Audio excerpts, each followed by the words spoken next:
This meeting is being recorded. Sorry about that. Continue, Tony. Oh, you're good.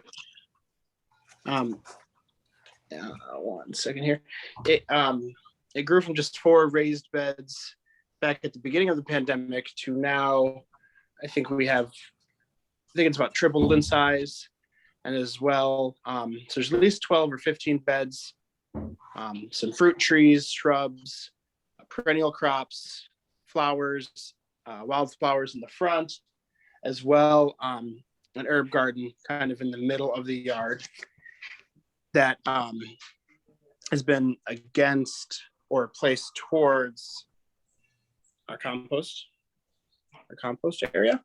And so now, as we're coming into a new growing season, I think it's important that we start looking at a broader view of what is the greater land plan for Arcology. This yard is obviously the initial garden that was started, but because it's personal residence, how those things might be changing in terms of the other land that is in the collective, and more so thinking about long-term structure in terms of how the garden will be operated, managed, funded, etc., and how that in turn is becoming more of an engagement process in the neighborhood. So I don't have a completely finished PowerPoint. Going to, oops. What's happening here? I'm going to share what I have so far, and the link for it will be public so that as I continue to fill it with information, we can kind of go from there. Let's see, how do I share? Do I need permission? Oh, I think you might. Let me. Yeah, please try. Okay, let's see. Oh, share content. Bam. Wonderful. Okay.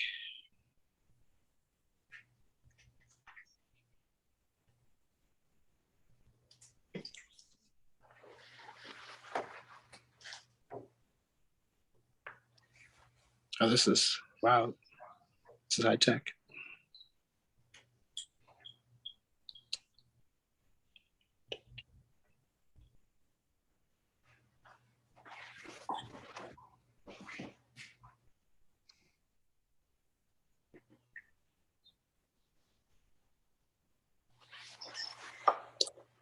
Okay. Hey guys, it's Carlos A. Right from behind you, 3738 Lothrop. Oh, hi. Welcome, Carlos A. I'm glad you could make it. Everyone, this is our neighbor, Carlos A. in behind our house, in the alleyway towards the hardware store and the fish and chicken place. And I think, Jacob, you haven't met him in person, but I think you've interacted indirectly. We had a misunderstanding where we were moving dirt or leaves from our property to an improper place, and so we appreciate you giving a shout out and giving us feedback on, because we want to be good neighbors in the community. My pleasure. So what did I miss so far? I'm sorry about that. Oh, no worries. We just started. We are recording this, and Anthony, who is the garden architect, he's a farmer, and he lives at one of the houses. That's a house that Adrian and his fiance own on Hanover. That's sort of the beginning of this project. I lived with them there for a few months, and it's sort of where this all started. And they have, a solar panel over there. They have a community garden growing food. And now that it's springtime, it's time to think about growing plants again. And then Anthony was just telling us he's planning for the garden there, but then also future lands, because we have the yellow house, the one that Carlos, say that I've been living in and working in, and Jake lives in right now with Hannah and Slim. That has a garden, and it also has land around it that Detroit lets you purchase. And Sonny, you may be interested or know this as well. If you own title to a property, you can apply to buy for side lots that are right next to your property for $100 each, or neighborhood lots, which are within 500 feet, for $200 each. It may be a little more than that now. And you're limited to 2 lots per person, per house, I think. And there are 5 or 7 within our neighborhood, like on Northwestern Street. And, you know, no one person could make use of that much land.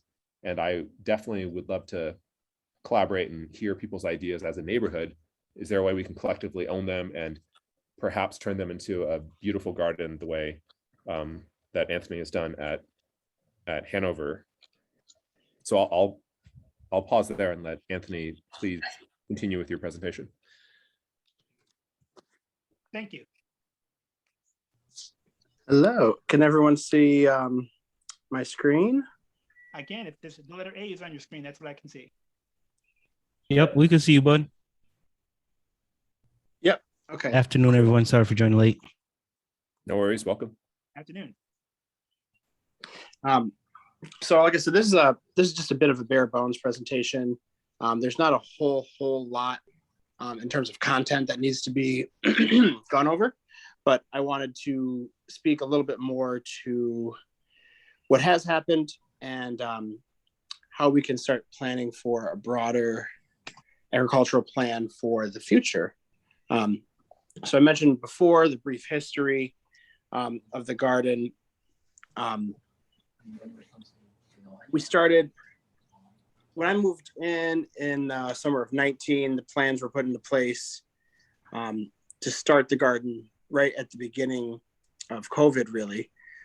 So through Keep Growing Detroit, we were able to procure some resources for raised beds. Excuse me. We also went through the process of soil testing with them in preparation of becoming one of their community or market gardens through the Garden Resource Program, which I will have more information on that at the end for anyone that's interested or needs to connect with Keep Growing Detroit. So they come out, they test the soil, they help with resources such as seeds, starts, educational programming, and then once you become more of an advanced grower, they also have opportunities for market sales through their Grown in Detroit platform. And so these are just pictures of the different years of the growing season, our harvests, as well as kind of the development. So as I mentioned before, it started with 4 raised beds. It's now over 15 beds. There's a few active compost piles throughout the yard. There was an install, you can see in this photo here in the upper left, of some native pollination plants and wildflowers in the front yard. And that lower right corner is an image of the new beds that were brought in the end of 2020 into 2021. And in the back of that area towards the house on the right, there's another series of 5 or so beds that have been installed there, as well as an herbal garden in the middle of the yard. So as of this juncture, pretty much all the produce has been put towards house consumption. We definitely have the capacity to produce more intensively, especially if it's done in like a biodynamic or a French intensive way, as well as being able to provide additional produce and herbs, etc., for the neighborhood. Everyone has definitely lent a hand in the garden, but I've been doing the vast majority of the planning, day-to-day work, weeding, harvesting, etc. And now as Arcology is growing, there's new properties and such that are coming into the mix. I thought it was a good time to just have much more really of an open discussion and dialogue around what is to be foreseeable for the future, particularly around ideas of management, labor, and funding. So what I was, and I'm just going to jump to the end here where this resource page is, and I'll go through and show you some of the planning platforms that I've been using. So this, and then we'll get into the further discussion of how this should and could operate. So this first link here, oh, does it work like that? Oh, cool. Not gonna edit right now. So this is a list of links that I will continue to add information to. A lot of it starts with food equity and racial equity links. I think it'll be very important for the future of Arcology, especially as you're continuing to amass property and land, to go through some sort of racial equity training program for the founders, and really for anyone who is interested. These programs usually do cost, but I know that at an organizational level, there are discounts. I think what's important is to reestablish a sense of community vision, community engagement, and really a stance and a platform for progressing food sovereignty. If these grounds are to be converted or turned into any sort of communal structure, not necessarily at this house, but at any future developments, there needs to be a deeper understanding of Black land sovereignty movements in Detroit, historical challenges and struggles that face farmers in general, especially small farmers and Black farmers, as well as, I think, equally as important and perhaps the most important, the community engagement and outreach component. I've been a part of several community gardens over my past 15 years or so doing urban ag work. That initial step is always the most important. The initial step is to do the outreach, contacting the neighbors, seeing what their interests are or what their diets hold. Is there any capacity or interest or willingness to actually work in the garden, work on the garden? What does that mean in terms of larger structures of ownership, especially with the more collective parcels outside of this house? And then as well, there has to be contingency planning in terms of any semi-permanent structures like greenhouses, hoop houses, any sort of cold storage equipment, anything like a large rainwater catchment like irrigation, solar panels and pumps for irrigation. All those things need to be considered and planned out on a more thorough level, especially if we're trying to involve more input from the neighborhood. So I think the first step in that process would be, which would be most important, is to go through some sort of racial equity and racial planning process. Part of, let's see here. So I made this folder called Arco Ag. How do I go back here? Sorry. And that document has I'll share that folder too at the end. And that document has, oh wow, there's so much happening. That document will have a planning curriculum that has been put forth by Detroit Racial Equity Alliance, I believe. And that's like a workbook that can be gone through step by step so that whatever developments happen within Arcology, you know that you're doing it with a racial sovereignty and racial equity framework in mind. Now, that's not to say that nothing has been done or that people, need a talking to. This is really more of a base planning for any community development work, especially from folks that are not from Detroit, and especially for folks that are not from Detroit that are not Black. I think it's an important step, period. And it will help, I think, clarify a lot of what the actual work at hand is, right? So back in that link document, so the first few there are dealing with different programs that are based in the city that touch on that subject. And then further down, I have lots of different links for food sovereignty information, presentations, talks, links on different farming practices and how to really create a more formidable plan that is touching on those issues, especially if and how we are discussing labor. That becomes like a much more integrated portion of how we need to look at how this agricultural work will happen. I think that for the juncture we are at now, what is, like for instance, let's see if this one opens. For this summer, this upcoming growing season, I will not be around that much. I will be I have a few other projects that are happening in New York and San Francisco that I'll be a part of pretty much starting at the end of this month. And I will not be back in Detroit until middle of May.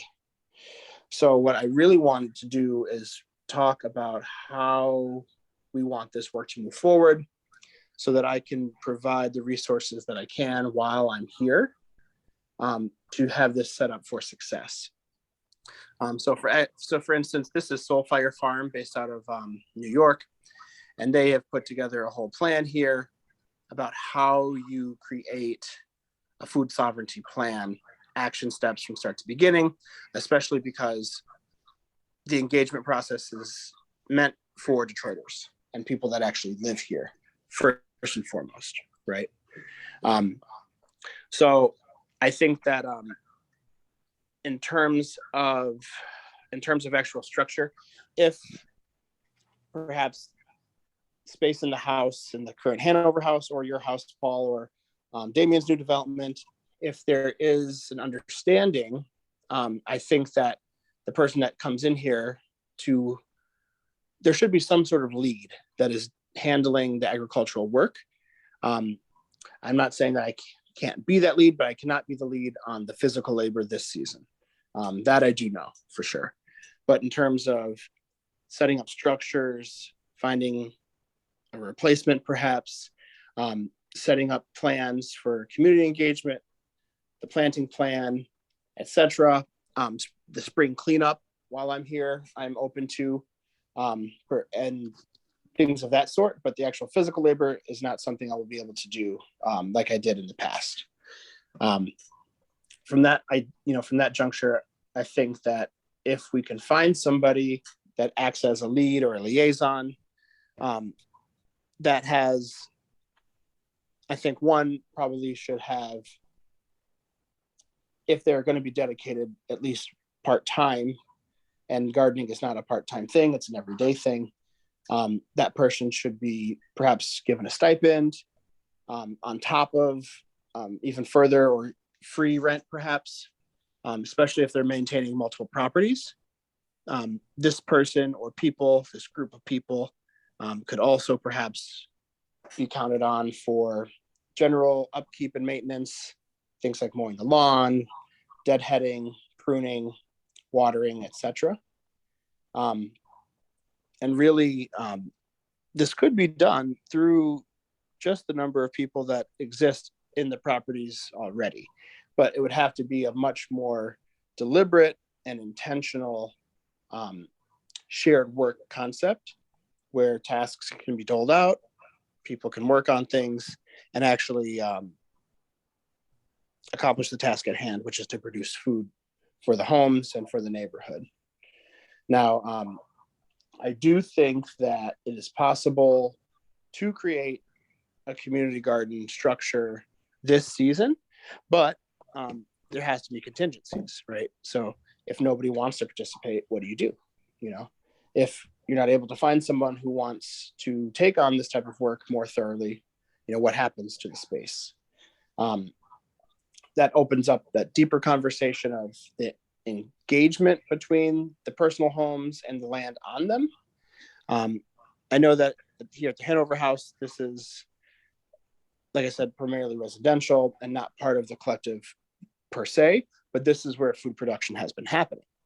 So I think that as long as there's communication around what the goals are as the collective we can come to some conclusions pretty quickly about how to actually plan for this upcoming season. Now, that does not mean that that there shouldn't be any progress. It's more so like, how is this actually functionally going to work, especially with moving schedules and no direct lead person on the garden space. Now, this opens me up to another idea around nonprofit. Here's the equity toolkit I was talking about as well that I'll share with everybody. This will be in that Arcology agriculture folder that I'll be sharing with everybody. I think that it's probably a good time to discuss the idea or the potential of the subsidiary nonprofit or co-op or collective within Arcology that is specifically geared towards agricultural production.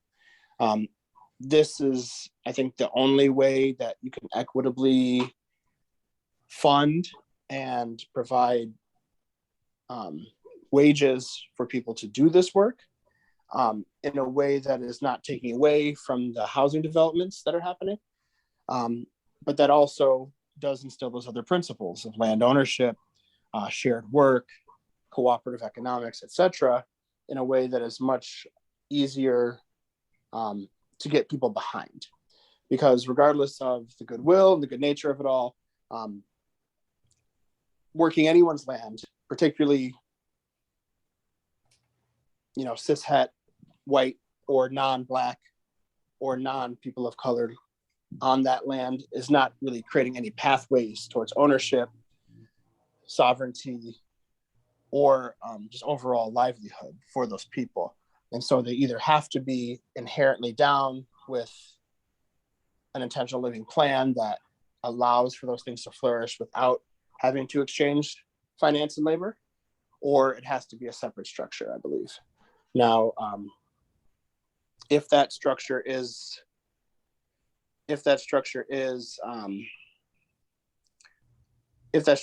something like a nonprofit, I think it could be something where the educational component would open us up for grant funding and other sources of non-dilutive, non-extractive funding that actually you can build a platform around, integrating some of the tech aspects that come from you all's strength and background, as well as some of the agricultural prowess that I have, as well as many others have in the city. And perhaps it becomes something where there is a collective product that is put forth. I've been working on my own on the beginnings of what will be a specialty food collective. And part of that process will include, it has to include, a tremendous amount of education. Education on the products, education on the farming, on the practices, post-harvest, making the medicines, making the food products, so on and so forth. The collective I'm envisioning will be an overlay to pre-existing organizations, where me and my team come in, we teach people that are already interested in growing or already are growing how to produce certain specialty crops, have them produce those crops during the season so that the work is not on the onus of the collective, but on the onus of the growers that are already producing.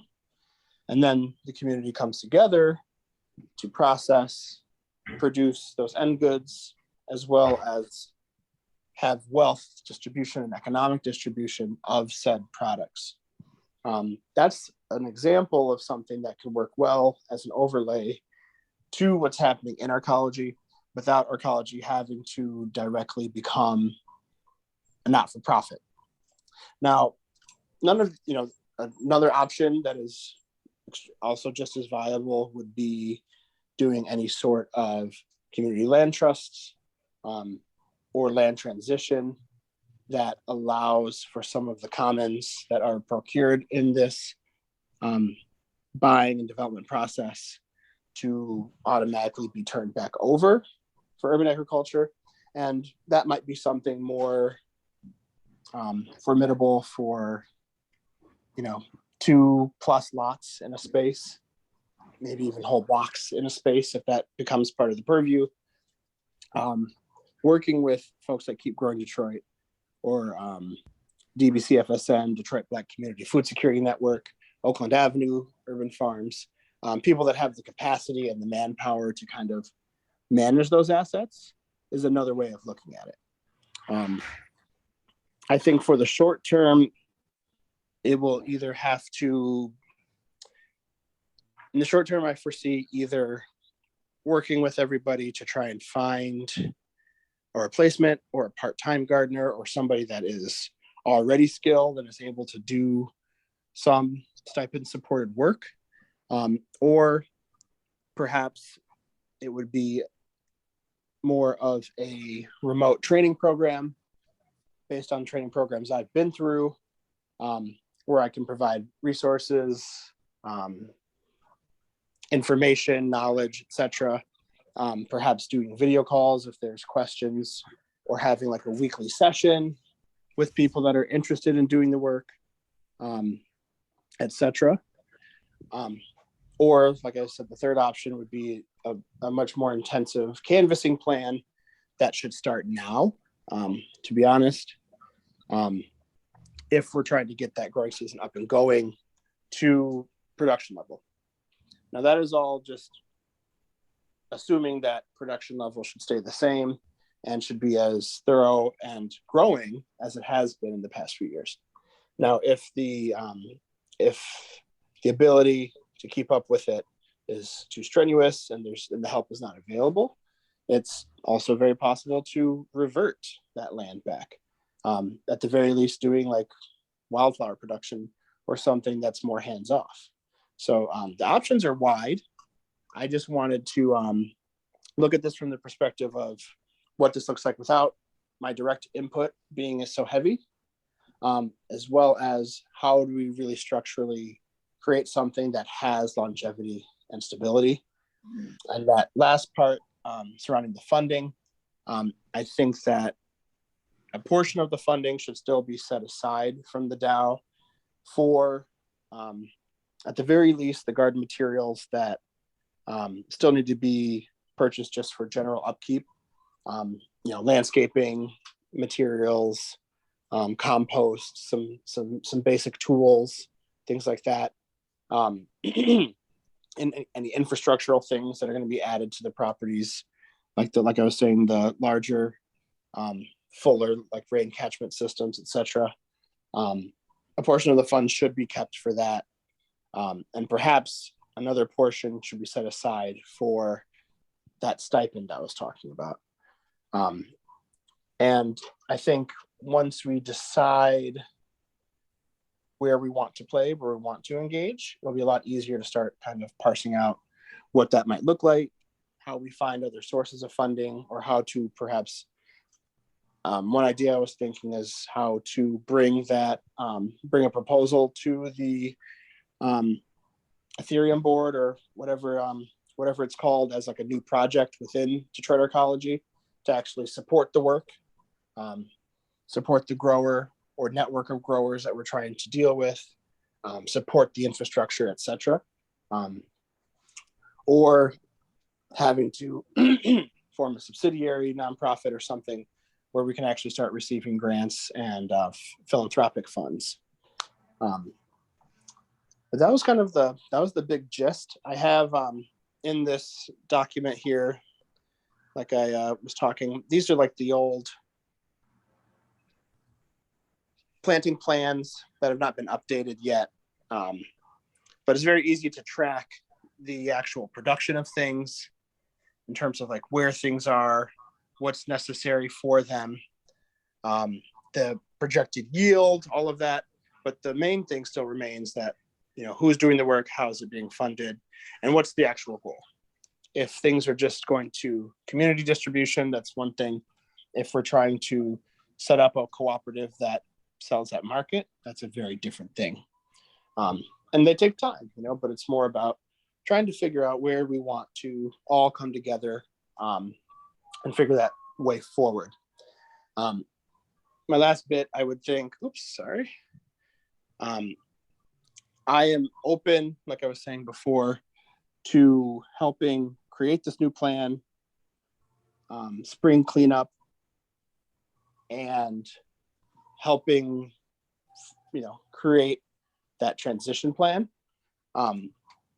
I would like to figure out, a way to be compensated for some of that if possible.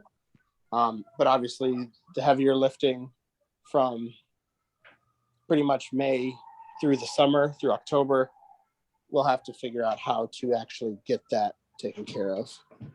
So I know that was a lot of information. Thank you for bearing with me, but the main thing, like I was saying, was just like, before actually putting out a full-fledged plan, we need to figure out what we actually want to do. So here's an example of like the spring garden calendar, right? So looking at this first line for beets, we plant from we start seeds indoors for certain things are directly sowed into the ground, and we track it from when it goes in, when it goes out, when things are harvested. And you can do that for pretty much every single crop in a way that is much more organized. But again, this is only relevant if the goal is larger scale community production or getting things to market. So what I'm going to do with this PowerPoint is I'm going to continue to add materials to it, as well as in the folder in the drive that has all these resources. Those will be there. And then perhaps just the forum on the Arcology website would be, we start like a subcategory or something to keep that conversation alive there. Things are still, I think it's going to be a really good growing season.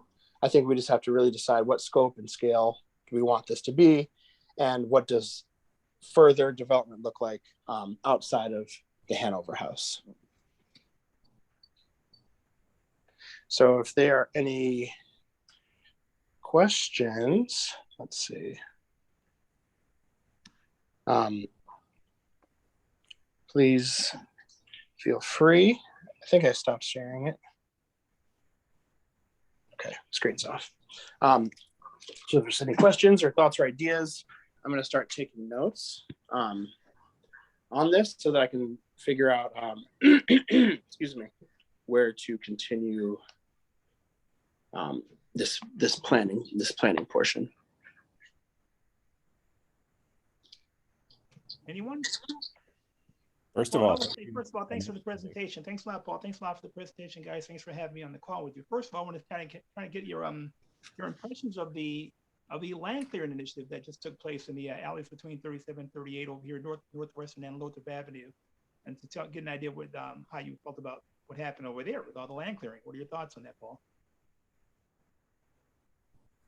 well, I don't know much about it, but if you don't mind, can we table that for further, just because when it's fresh on our mind, Anthony's presentation, there's a lot I'd like to discuss there as well.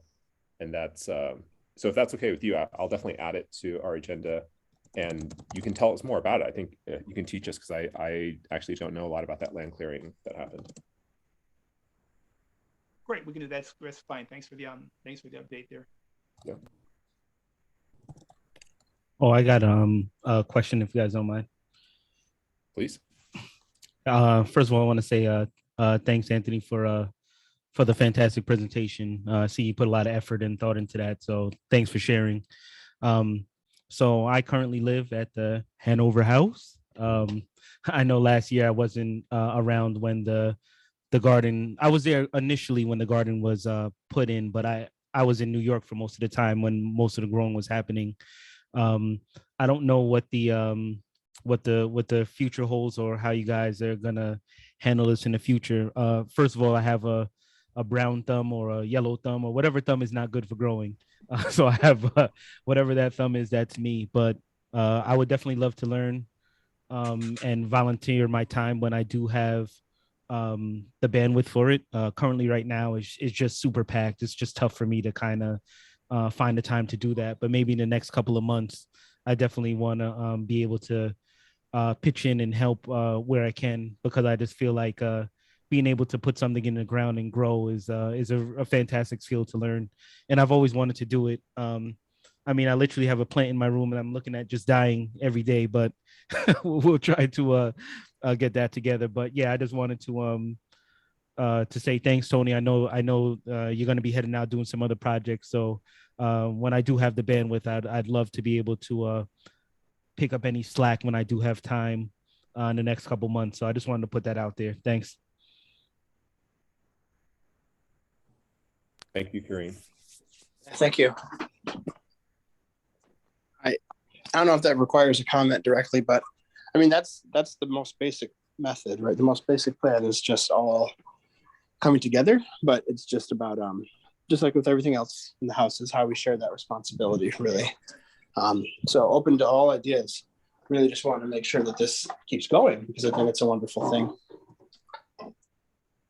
Yeah, I guess one thing I would say, yeah, Tony, the awesome presentation. That's super. I definitely got a lot out of that, and just it's kind of seeing, just a lot to think about, which is great. I definitely, agree. They're kind of like, neat. It would be ideal to have sort of a labor lead, and if we can find, funding source for that, or kind of a stipend, I think that would be awesome.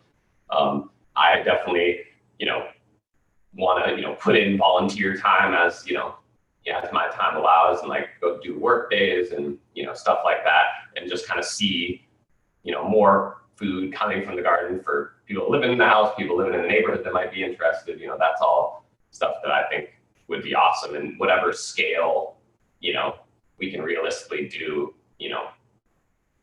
that's always, that's, the more the better, the better, the more we can do, the better. But any scale is really, to me, valuable. And so having the kind of understanding like what commitments are, I think is always tricky, but having some kind of structure for that, definitely happy to help. I'd love to also help sort of like talk to people, if that's doing kind of outreach. I would love to hear more about like how you think that could work, based on your experience. But doing some outreach to like more people, in the area, and kind of creating a structure, definitely something I'm also interested in helping out on too.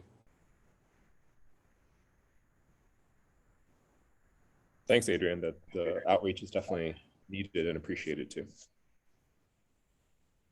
And on that note, like the first garden I worked with in Lansing, with a group called the Allen Neighborhood Center, they had a really cool model.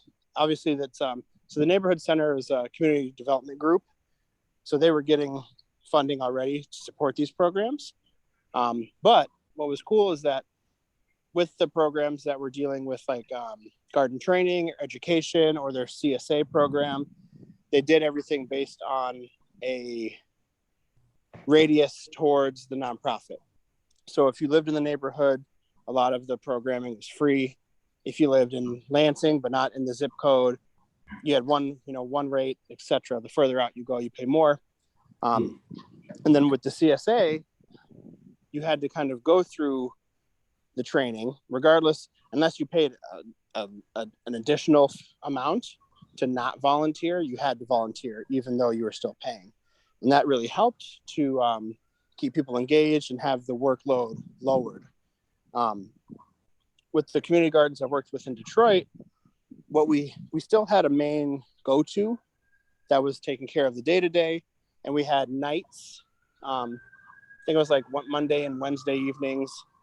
It was open to the public, and people would come and help, and then obviously they can harvest whatever they'd like in that process as well. But that also kept the load light. But there was still that point person.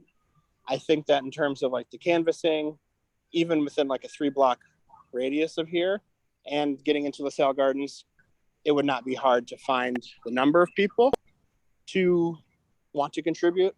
I think it becomes more like, what are we actually doing?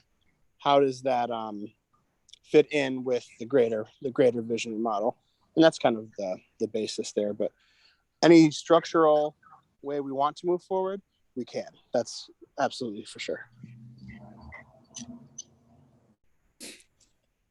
Yeah, sounds good. I mean, again, thank you, Anthony. I think I tend to focus on the nuts and bolts of like funding and organization and legal agreements. That's just the way my mind works. And so that's how I tend to give to a community, but it definitely is by no means the most important or the only way. So I think this talk was good at broadening a perspective, just all the different issues, social issues, sovereignty issues involved. And that's a gift as a community to see what is a good direction for us to focus on.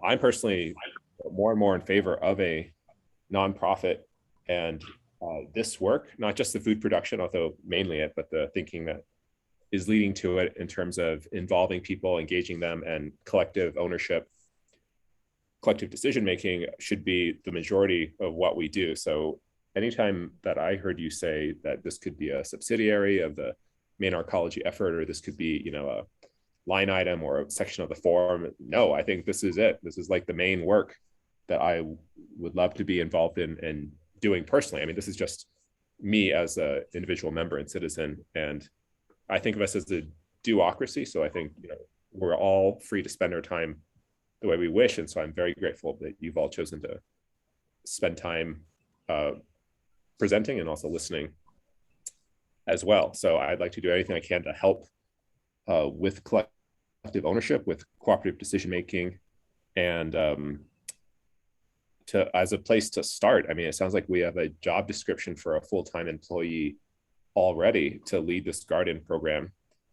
And, I have always wanted to turn over the house 3731 Northwestern to a cooperative group that would use it for sustainable benefits to the community. And I think we're close, or at least, I would love to hear what people's thoughts are, like sort of, do you want to be involved in this group for decision making, and who else should we involve? Are we moving at the right pace? Are we moving too quickly? Should we wait until we have 50 more people involved, or people within a 5-block radius? These are all good questions, but it does seem to me that we have more than enough work, and also grateful to Anthony for agreeing to lead and educate us, because I know there is even if you're not leading us this spring and you'll be away working on other exciting projects, I know you'll still be putting in a lot of effort and time in teaching and leading those of us who stay in Detroit and want to make progress on the food growing. Hey, Paul, I have a quick question. I guess this is for you and Adrian. When you guys talk about the, turning things into a nonprofit and, the equity of it, because, at Hanover House, that's Adrian's property. And what is the plan to, like, how do you plan on tackling that? Because, he is the owner of that property. It's not, and then are you going to put that land in a trust and then kind of go that way? You don't have to like give nuts and bolts. I'm just trying to think like high level how you guys are going to attack that, as far as like if you want to make it equitable for the community and things like that. Because again, what Anthony was saying, it is on a residential piece of property, and you have to be mindful, people actually live there, and stuff like that too. So how are you guys going to kind of tackle that and attack that for the residents that are there now, and how to mesh that well with the rest of the community engagement, with where it's equitable for both parties, instead of just like this kind of free for all, and then the people who live there just kind of got to work around it, and then that's not very attractive to me either, even though I want to be a part of it. But it's just like, what are we going to do to kind of address that? Yeah, thank you for the inquiry. Not so great microphone, by the way. This is the best sound setup on the Zoom call. So this could be Kareem's podcast we're seeing next. So I definitely want to hear Adrian's thoughts as well, because he has his own opinions for sure. I don't mean to present like that my opinions represent other people, or that I'm speaking for them, or Damien, who's not here. These are just like what I personally believe. And of course, to be absolutely clear, the house at Hanover is Adrian and Diana's, and we're grateful to them for starting the experience of us living and working together here. So I'm incredibly grateful for that. I am also concerned that it is one person's private property, but I believe in private property. I would like my own house someday, and I don't like other people telling me what I should or shouldn't do with it as well. So I do want this to be a voluntary thing. The house at Northwestern, I would like to give over to a cooperative process. We could house people who work on the food program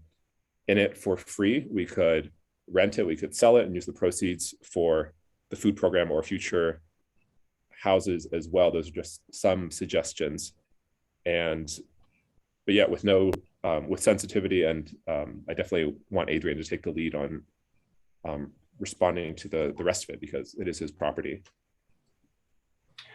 Yeah, I mean, as of now, I think the Hanover Garden obviously is on property that I own, like side lots. But I don't, I'm not like necessarily committed to like turning that over into collective ownership, those specific parcels, but there's like other parcels like nearby, in general, if there's like a model, that like it makes sense to have like true legal collective kind of ownership. And if that makes more sense to do gardening there, I'm all for that. As far as like, I think, there's like 2 other neighborhood lots that I would, definitely be, open to like turning over to a collective kind of ownership structure. I think so I guess the question is like, if these 2 plots continuing to garden on them, obviously they are privately owned. What are the pros? I guess I'm curious more. Yeah, maybe to kind of directly respond, Kareem. What do you think is like an ideal sort of model, I guess, for like gardening specifically, or do you see like a conflict between private ownership of land and a community garden? I really don't have, I haven't thought about it much. It's just kind of like, since the garden is so close, there's going to be overlap, especially when there's harvesting things. That'll probably most likely be done in the house or around the house and things like that. Oh, yeah. So I'm just trying to I don't know what the happy balance is, but I didn't know how involved this was going to be. I just like whatever's decided. I just wanted to make sure that everyone is clear and understands what the kind of rules or what the expectations are. So you don't have to, worry about like an overlap of happen. Like, you have 50 people in your home at one day and it's like, you're coming back and it's like, what's going on here? You know what I'm saying? Like, just trying to like, just keep a healthy balance of whether if that's going to be a public land, like if you're going to convert that into a public land where anybody and everybody's going to be coming, working and doing things, by default, your house is going to become the de facto place to do this type of work. So that's what I was just trying to find out and clear up, since it's on a private property and it's not like a little shed or shack out there where people can do work. So you don't have to worry about them coming inside of your property, because like you said, people live here, you have things around, you have your personal property inside the house. If you have 10, 12, 15 people that you may know a little bit about coming into your space, how does that work? Like there has to be some sort of boundaries that are set if this is going to be the goal. That's what I was just trying to kind of find out. I don't really know how to attack that, or I just want to know that once a decision is made, that we have these conversations and discussions keep on happening, so everybody's on the same page about what's the expectation is and what's going to be going on moving forward. So that's all I was asking, but I haven't really thought about it enough to say like, okay, I think this is better than the next, because I really don't. This is all new to me, but I just wanted to know if we've thought about those things as well too. Yeah, that's a good point. Yeah, I see what you're more getting at. It's almost like, because like, what are the rules for like people that may, usually there might be sort of people coming in and out of the house that maybe are coming for the garden, but that makes just kind of thinking that through in terms of like, what's the boundary between what's sort of public or what's open for people to go to. So kind of that, because since it's on private, it's so overlapping. It's just a natural thing that they're going to be like, okay, let's look, we're going to do these stuff inside of the house, which is cool. Like I'm all for that, but just for understanding. So I know for me and everyone that lives inside the house, what those boundaries are. So it could be a fruitful and exciting thing for everybody and not become like a hassle. Like every day you're coming home and there's 30 people in your place and you're like, okay, like I'm just tired of it. You know what I'm saying? Like you don't have any privacy, you don't have anything, stuff like that. So that's all I was just trying to kind of find out or have those discussions moving forward, because I think the community garden is an amazing idea. I think that people being able to kind of exchange volunteer time to be able to learn how to grow and then get some of the yield is fantastic. But especially now moving forward, not to get political or anything like that, but just the state of the world right now, there's a lot of hardship going on, and I think it's going to get a little bit worse. So if this is just a little bright spot to be able to help some people along the way and to be able to give back some, that's exciting and something I definitely think that would be I would want to be a part of. So I was just kind of finding that, but again, we can continue to have those discussions. I just wanted to put that out there. So just, I'm sure, or the people that live here are sure, what is the expectations, what's the boundaries going to be, how is this going to operate, just so we're all on the same page and everybody can, it could be a happy and fruitful experience for everyone. Yeah.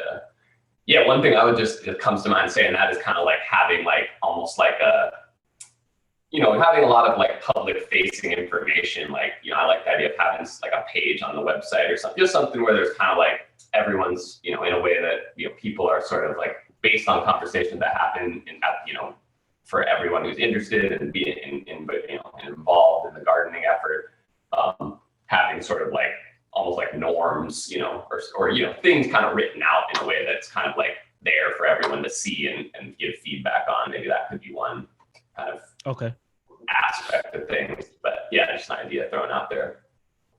Cool, thanks. Yeah, we don't have to spend too much time on it. I just wanted to, since we have this platform, just be able to, because again, we live together, so we can always discuss this at another time. I don't want to take up too much time about that, but so that's I just wanted to kind of throw that out there. Once we start talking about like growing this potentially in other locations, in other places, I know Paul has a vision for the other home, and if that's not your primary home, that's great, because you can have the vision and community kind of takes care of that. But at this place, that's not the setup currently. So that's kind of interesting to talk about. But yeah, thanks. I appreciate the discussion, and we can always talk more about it at another time. And I don't want to take up you guys' time too much. Thanks. Well, I like being a part of this because sadly I don't live with y'all anymore.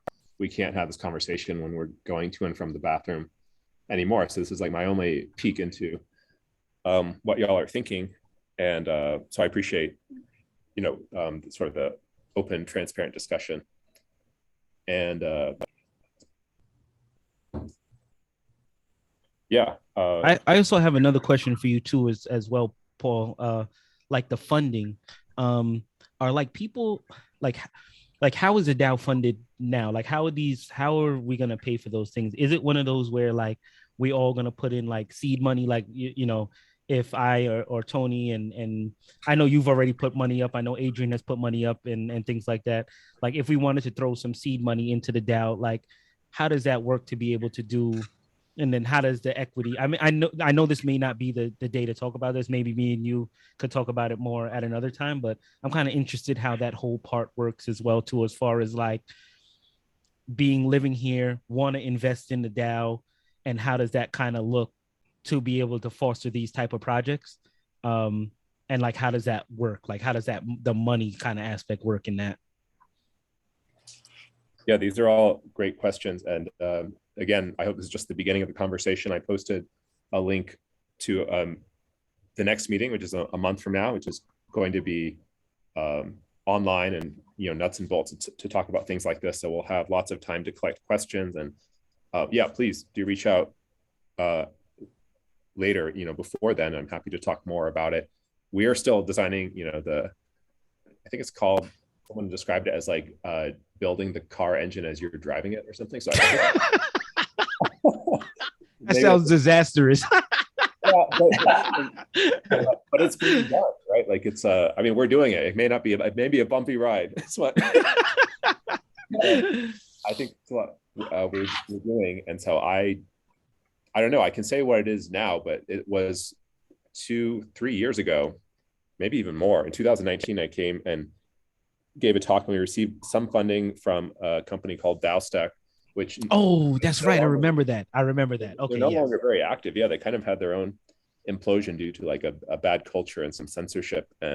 But we're grateful for the funding they gave us, and we still have it, and it's worth about maybe between 3,000 and 4,000 left, which won't maybe get everything that we want in the garden of our dreams, but I would love to work on a budget. And there are other organizations that we can apply to for grants as well who would love to support us. And then also, we can up our web presence and social media game to show like everything that Anthony showed in his presentation is wonderful. And I'll try and put that on our website or ask what's a great way to present our project to the public so we can apply for more grants like that. And I think all the work is so worthwhile. I don't think we'll have a problem finding the funding. It's more about presenting ourselves and coming up with a budget of how much we think we need and what we want to use it for. Okay.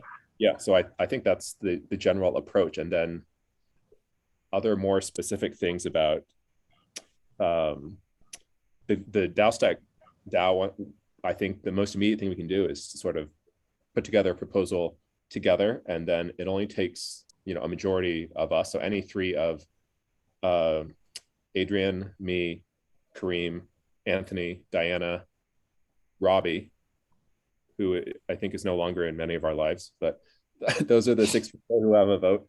And that's where our consciousness was, is that we gave Robbie a vote back then. Sorry, no offense to Robbie, but yeah, okay. So those are the 3 people, and they can vote, and we can write up a nice description. And I'll post a link to where that is as well. But it's more important that we as a group write in English and understand with each other what we would like to do, because no technology is going to remove the need for trust or communication. Like at some point, we're going to vote, we're going to give it to someone who we trust to convert that money into dollars and send it to someone's Cash App, and then to post back evidence. I mean, hopefully we all have that responsibility, post back to the forum or to social media about all the great things that we do with the money.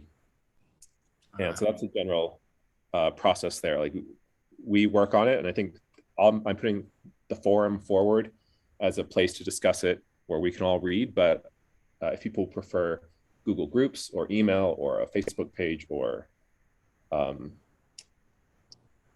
prefer something that's publicly viewable, like anyone who's even on the periphery thinking of joining us, they can see what we're about. So for that reason, like Signal I think is less desirable for that. But For sure, yeah. Any other medium you guys can think about for us to discuss this proposal, and anything that you say, I hope it's okay that we make it public as well, because we want to be a transparently run organization, and for people to see that we're definitely imperfect, but that we we're headed in a direction. We hope it's a good direction, and we welcome people to join us. But so far, it's those 6 people I mentioned that we agree among ourselves. And when we have a description that we like, we vote. We don't all have to be in the same place to do it, but it does involve some technology. Like we have to open this extension in your browser, which if you all have the same laptop that you did 3 years ago, hopefully it's but it's okay. Like only 3 of us have to remember our passwords, and the rest. Oh, you talking about for MetaMask? For MetaMask, yeah. Oh yeah. I still have. Yeah. I'm still good on there. Okay, great. Oh, I have two quick suggestions. I think one, I'm very serious about, if we're going to do this, we need to control our own narrative. We don't need to be in spaces where somebody can shut you down or something like that. So I think a Facebook group which funnels to a website that we control is like just have a 2-headed monster. You have the Facebook group where people can easily subscribe, like, hey, just join the group real quick, but also funnel people to the website that we control, because say censorship, something happens, somebody says something, they shut down the group. We still need to be able to convert all of the people that we have liking and subscribing to that group to still be able to communicate with them, just in case we use another platform that we don't control get shut down.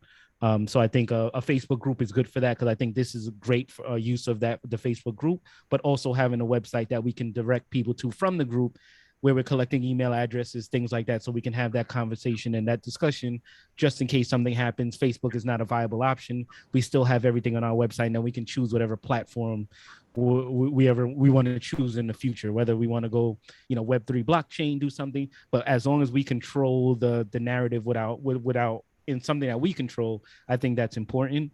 And two, if we're going to put that like that strategy and everything on the website, I think Tony did it. Like, just looking at this presentation now with the images and the pictures and the effort that Tony put into that, I think he should be compensated to put together something that we can present on the website, or that front-facing information, because he's very knowledgeable about that stuff.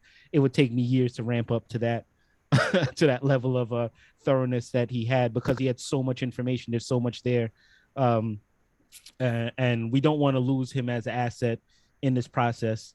So I do vote to have him compensated. I don't know what that is. If you want some beers, Tony, let me know. But we compensate him for the work that he's in, and we can put that right on the website, because I truly think that once people see the information there, kind of like how it was presented, and like the yield and all of those images, it's very attractive. Like, it looked really good. Like, man, like some good stuff is coming out of there. I think that'll be great for traction. And also, like you said, trying to hunt down funding, nonprofit groups to partner with. Tony's going to be a main driver in that discussion until you find somebody else that's going to kind of drive that while he's traveling and things like that. But I do agree that he should be compensated for his time and energy that he put into that, especially if he puts that on the website, because then when the funding requests come in, he's going to be a big driver of those conversations, because he's just so knowledgeable about those things. Those are the two comments I had on that. Yeah, no, I agree 100%. Initially, I think we had another member, Damien, who was interested in working on another house. And at some point, I thought I was going to propose, what does this group think about using some of those funds to invest, because he wanted to buy materials and make progress on that house. And then in exchange, everyone here would become part owner of the house, because we were very focused on home building at the time. And, now I see that there's a much richer dimension of food production and, a path to sovereignty. So you're talking about data sovereignty of controlling our own narrative, which I agree is super important, in addition to food sovereignty and home sovereignty. And yeah, if you want, I know you're committed with other things, but if you want access to the websites, we run it on AWS, we own our own forum. Adrian and I are moderators. I'm happy to make other people moderators too, so that there's no censorship. People make sure that everyone's voice is heard. And the Facebook group can be just, I'm working on a way to mirror it so that people who already have a Facebook account, they can post there and it will repeat, or they can use their Facebook login, but it will be just the login to access the system that we own. And because the focus now, I'm open to hear, I want to hear what other people think as well. And I know we're at times, if anyone has to go, then, we appreciate your time. There's a meetup a month from now, but if you can stay, I would love to talk about what the right compensation is. I totally agree. I could never put together or represent what Anthony did. And so, Anthony, if you can post a link, I think you did, to the folder, if your slides are in there, that would be appreciated as well. And I'm open to what people think is sort of a fair, first compensation for this effort, and to keep going, because as I mentioned, it's going to be a lot of work to even bring someone on board and bring them up to speed and train a new, garden director in Anthony's absence. I will upload that slideshow now. Thank you. Thanks, Tony. Yeah, I was moonlighting in class and this at the same time, so I'm gonna head back to class. But I do appreciate, thanks for inviting me and having me to have a say. And like I said, I'm here, so whenever reach out and, we can discuss it further. Thanks, Tony, again, for the presentation. Thanks, Paul, for hosting all this. Thanks, Adrian, for, allowing us to be a part of this and kind of moderating this thing while doing your own thing. So I appreciate that. Yeah, whenever that next meeting, I will definitely try to be there and present and be more active. Like I said, I just have a lot on my plate right now, but as I can, I definitely want to be active and things like that. So I appreciate everyone's time and then yeah, I'll hop in on the next meeting or something like that. All right. You've been plenty present, Kareem. Thank you so much for coming. Thanks, guys. Appreciate it. Thank you. See you, Kareem.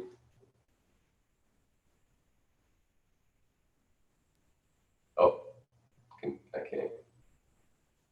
Did you say something, Paul? No, we scared off everyone else, apparently. That's okay. We can record it. So yeah. So Adrian, what we haven't heard from you in a while. What is being brought up for you, like hearing all of these things? No, it's great. I think it's been a good conversation. Let's see.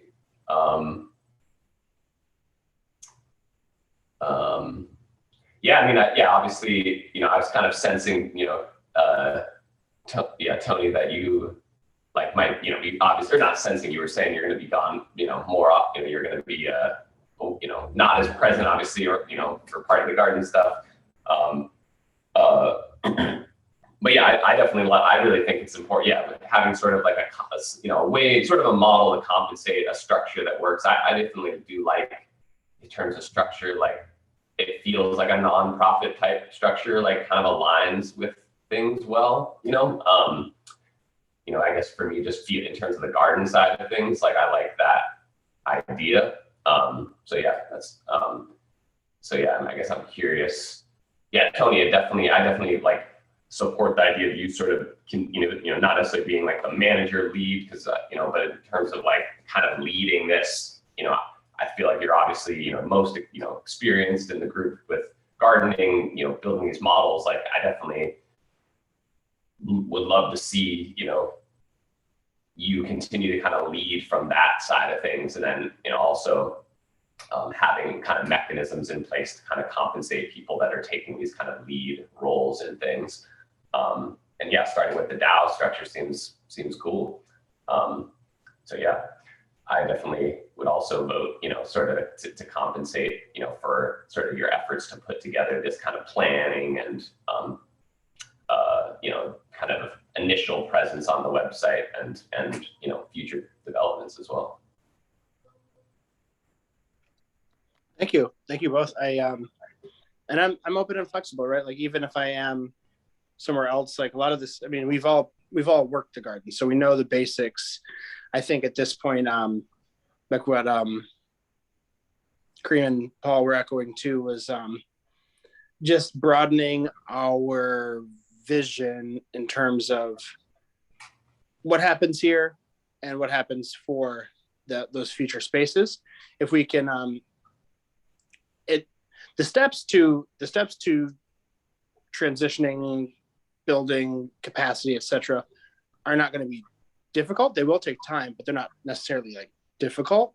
It's more about how are we in agreement or agreeance of how we want to move forward, so that this becomes integral to the planning. So even if you have properties that are going to be for future home development or building, there's still hardscaping and landscaping and things of that nature, edible landscaping that could be done on those properties, right?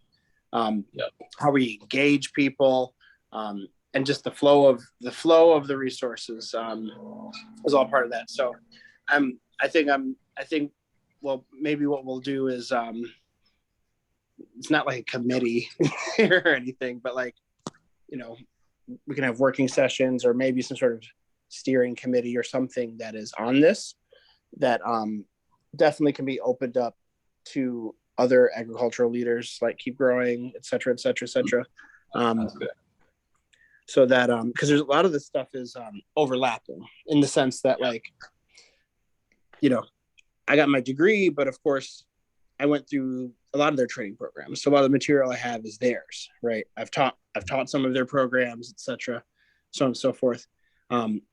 So there's no reason to not have those things overlapping and integrated. I think that substructure and how it plays with Arcology, is going to be the most important part.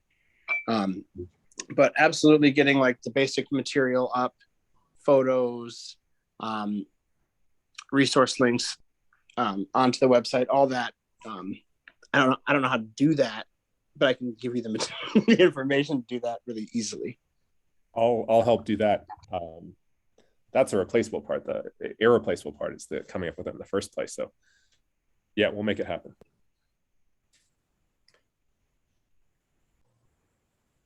Yeah, I do have concerns about the food production being on private land. I know we talked a little bit about before, and we're not going to resolve it here. I definitely, as a first proposal, if we have about $4,000 or $3,500, I would vote right now to give half of that, not give, but award half of that to Tony for his work, both past and present. It doesn't come close to like the amount of work in the garden or the work for the presentation, and then the remaining half to someone that he brings on board that we can all like sort of look for if we agree that sort of that's a priority, like food production in the garden. And I wouldn't I don't want Anthony to have to be thinking about this when he's in California or New York, because being in one place and then having to think and be present for people in another, it's possible, it's hard, and it's not so if we agree that it's a priority, then I would as a first stab, and I'd be interested in what people think, dividing it half and half that way, and that would be prioritizing food production, both future and past, above all other projects, which I'm fine with. I think that's a good use of the Dow funds that have been sitting unused for 3 years.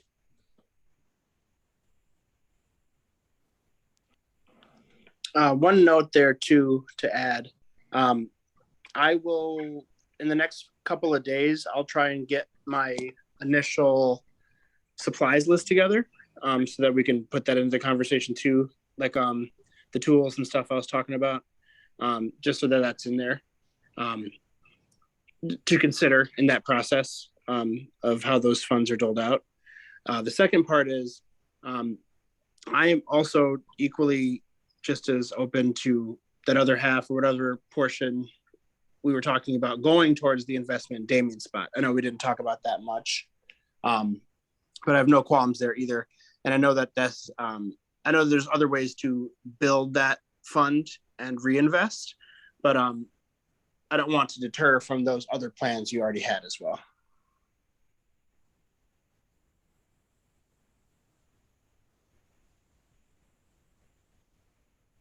Yeah, Adrian, what do you think?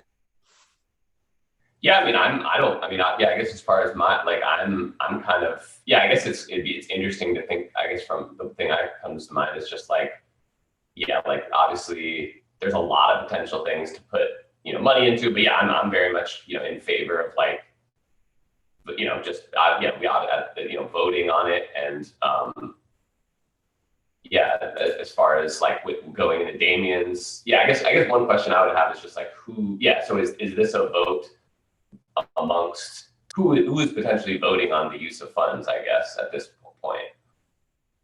Is it just our initial group, or Paul, do you see this as like a larger vote for like a larger community of people in Detroit Arcology? Or obviously the DAO itself only has 6 people, right, involved directly, but do you see like wanting to involve, like I guess this is more a question to everyone, do we see like it as valuable to involve, who do we want to involve in decision making for use of the DAO funds themselves, at this in the near term, I guess? Yeah, well, I'm a fan of all things decentralized, and so it's any of the 6 people who are originally part of the DAO can do it, and they're the ones to convince or bribe or seduce or Whoever gets to Robbie first, gets can get their motion I was passed. just about to. Oh my gosh. Like, do I have to call him? How does Well, no, I think Only if you want to. Only if you want It's to. only half. It's only like half the people to make any Well- proposal pass, right? Unless that's what I understand. That's right. How- I think it's any 3 of the 6 can do it. How do we get him out? I don't want that to sound rude. I just mean, like, what is the normal process for, Yeah. because I mean, at this point, I don't think he would have any interest in anything, but I'm kidding. I'm saying technologically he is still there because it's unsensible money, but once we spend the money, the DAO will be empty. It'll be like an empty bank account, and then it doesn't matter who has the voting rights over an empty account. We can start a new account in the future, and I can talk about this at another time, but right now we don't have a shared bank account. We have equity in the house at 3731, and so I keep track in a spreadsheet of who has how much equity, and right now it's based on hours worked and posting to the forum. And so coming to this meeting counts as hours. I propose coming up, and Tony, if you can, estimate the number of hours you've worked on the garden in total. I don't know if it's possible to come up with a number, but just throw out a number out there, and wanting to incorporate that into the capital table as well, and then to find a way in the future where if you do work on food production or garden design, it would be majority of your time would be on collectively owned land or on land that the collective awards you. I mean, if that's a desire that you have to have a lot and to work it, because it's definitely a direction in life. And I think people who become homeowners or landowners, it takes over a lot of their attention. And so I want to check in with you first to see if that was in your desire as well. But to start with, it would be, we would spend the funds in the old DAO, close it out, and then I would want to track your contributions in the only way that I can, which is like in equity in the house at 3731, and deciding what to do with that. And then in the future, we would apply for new grants using the great slides that you posted in all the material, again, which I'm happy to be pretty active doing, because Web3 people, they love this stuff. I don't think we'll have a lot of trouble interesting people in our efforts here. I agree. Yeah, Sorry, go ahead. Yeah, one thing I was just going to throw in, I guess, just to put, as far as what I would see as good things to spend the money on, you're right, is compensating Tony, but then also, what should, Tony, I'd be interested in your thoughts on too, on what the, how much we should think about setting aside, if any, for a potential stipend for someone. I think I really like that idea. And then, maybe throwing, having it be an investment in, in property with Damien. I guess that feels to me a little more complicated. But I think, it'd be great. Obviously Damien's not here, but that's definitely another potential place to put the funds as well. And then tools was the other one, right? So,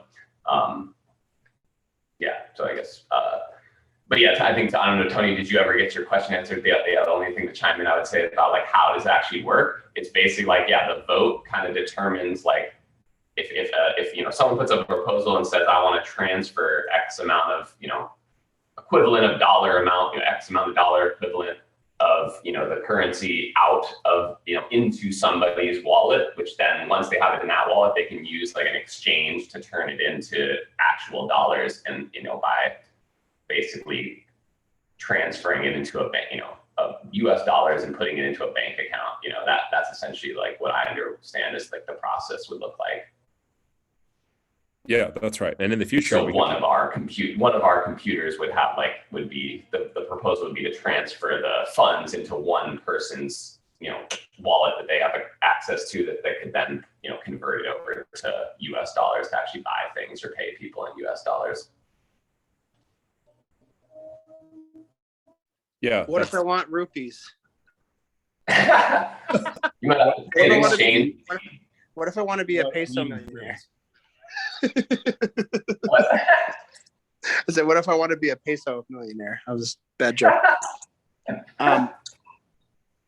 Quick thought there on the stipend thing too. I've had an idea for a while back when I was at the CDC, Central Detroit Christian, not the government. That Anthony Fauci. yeah, I'm not vouching for that. That we could have, like, back when I was with that group, there was talks with some folks that were in a time banking group and some other local organizations about having shared labor between different farms.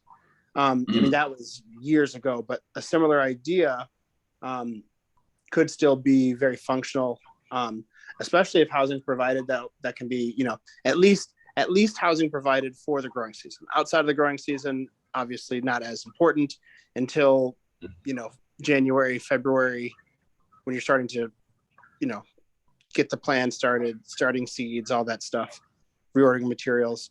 But there could be a way perhaps of working with other organizations. I mean, I think that for our portion, we would either have to have the money up front, or it would have to be some sort of nonprofit or fiduciary group that would vouch for Arcology. But shared labor, especially, I mean, even in this area, there's at least 3 or 4 farms within like a 2-mile area, a 1-mile area that I know of that could probably use help or use the labor. I think the integration of the DAO component, or just the crypto funding component period, and then the overarching goal will help determine, overarching goal meaning like scale and such, will help determine like how much we need to set aside for them. Most, at the very least, living wage, $15 an hour, you're there, they're basically a contractor. But is that in terms of like how that deepens in terms of like those smart contracts you've both spoken of, or equity, or so on and so forth? I think those things can be mapped out. I going off the woofing model, they don't pay anything. Woofers just get a place to stay. Also a very viable option, especially if that person is looking to relocate to Detroit, or even like woofing locally. I'm sure there's Detroit farmers that don't have access to land, or want a different situation than they currently have. There's a number of ways to slice it, is all I'm trying to say, in terms of that. And how it's funded all varies on that. When I was with CDC, I was grant funded. So I had a salary for 3 years that was grant funded. And then we had non-restricted funds that we could use for gardening supplies, materials, etc. That's how we got the greenhouses over there through a cost share program, so on and so forth. So there's a lot of ways to slice it. I think as we go through this planning phase, the part that I'm weakest at for sure is anything on the blockchain side. But I think that is definitely an advancement, and part of the strength of this type of organization is that it's as we know with all nonprofits, like they're chasing the same dollars always, and they're having to create new program. It's its own rat race and wheel that we want to minimize as much as possible, especially if there are ways to make any sort of nonprofit group self-funded. And I think the blockchain and crypto could be a very good way of doing that if we plan it properly from the beginning. Yeah, I agree. I don't know the answers, or actually how it's going to fit together. And I also don't want to overpromise. I mean, it's not in, I think we have a good chance, especially given the worthwhile work and like these efforts that you're talking about have probably been working in Detroit underfunded and for many years. And so they're resilient. They'll keep going no matter what. I would like to, I'm open to all proposals and to bringing in other people. I think the model, and I did communicate this to Adrian earlier when he was talking to other activist groups like 360 Detroit, George, who's a man we met who had a new park, his organization had a new park dedicated for his community. My goal is always to bring in people and let them have a say. I want them to use us as a platform and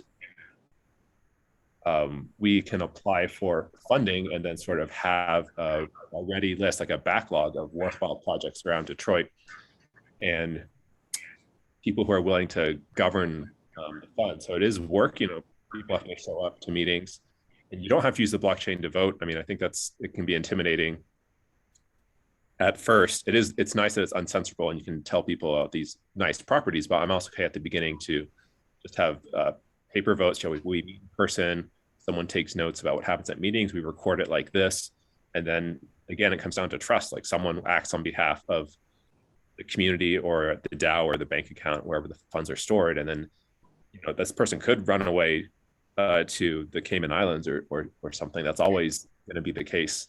Crypto is not going to solve that. Crypto might even make it more likely they run away to the Caymans, because yeah, so that's kind of the model I was seeing, and it's all about putting together budgets and discussing it openly, and then I guess like showing these funding agencies that like we are a democratic organization, or that we have the input of many voices. It's not just, right now, unfortunately, the forum is just probably like me and Adrian mostly talking, so that we want it to be more people, and we could use a different venue that people are more comfortable with as well. But that's kind of the perspective that I was thinking of.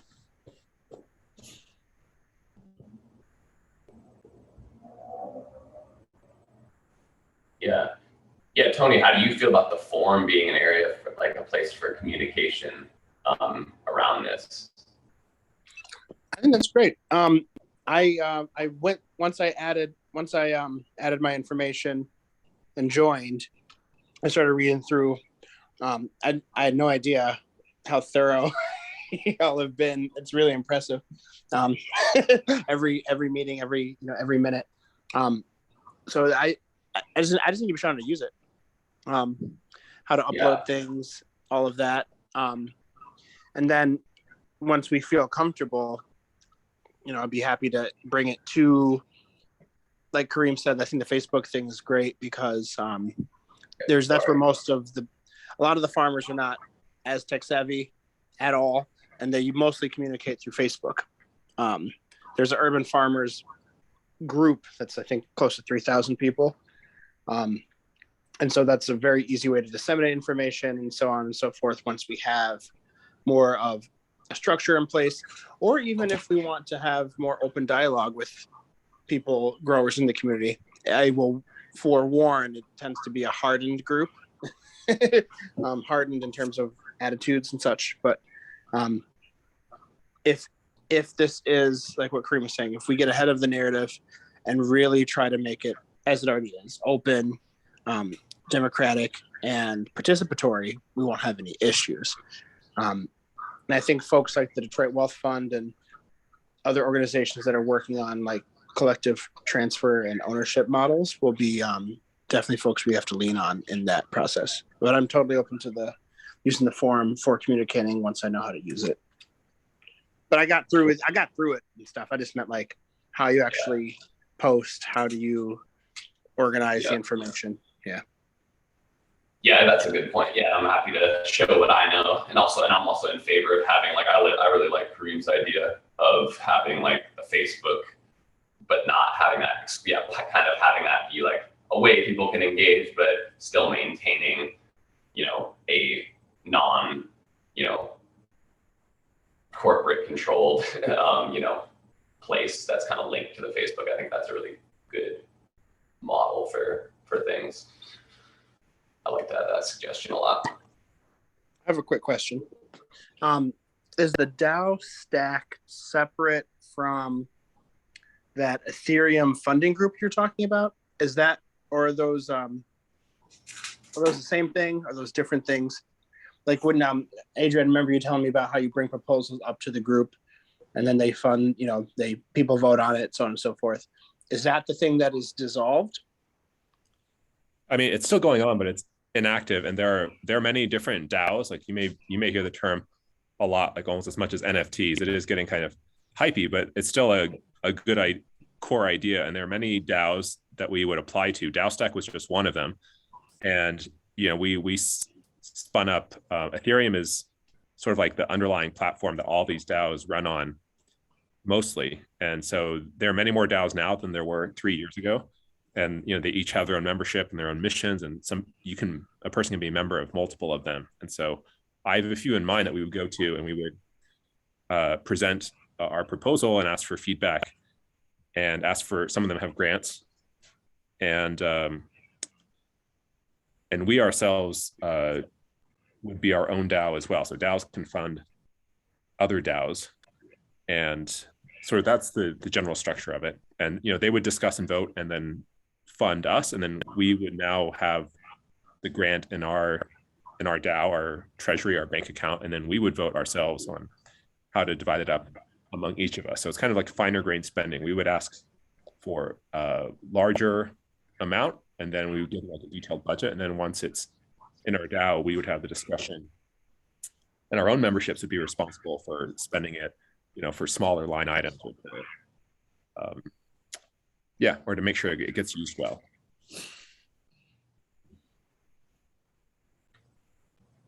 Hopefully that answered. Thank you. Yep, that makes. Thank you.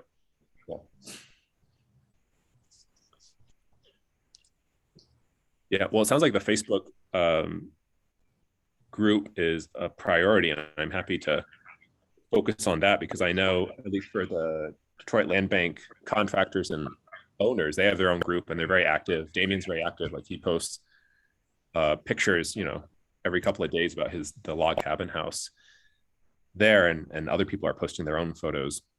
I should do a better job of posting photos of the Northwestern house too, but most of Detroit is there as for building, and so it makes sense that most of the farming scene there is there as well. So if we had a group that they already know how to log in and join, and people know how to post photos to Facebook,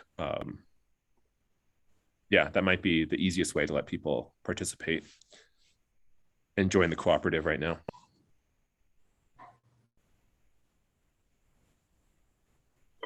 I have another quick question. Yeah. Because Arcology currently is an LLC, correct? It is, but it has no operating agreement. So it's kind of like a empty shell, and it has no bank account or shared actions. So it's pretty useless. And so if we decide to reincorporate as a cooperative or a nonprofit corporation, we don't have to use the LLC. Because I do know, with the nonprofit I was working at, CDC group,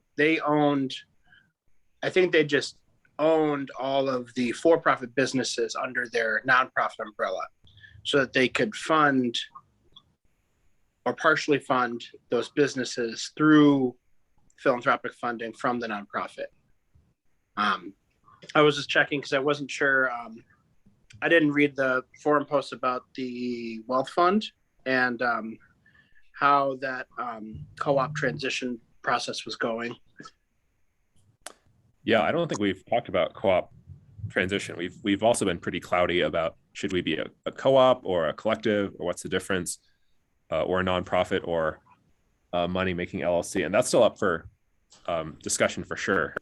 We've talked about, people have expressed their preferences here, and we have lawyers. We have lawyers. So we have a group of lawyers at Detroit Justice Center who are very nice, and they work for free as long as they think we're doing something good.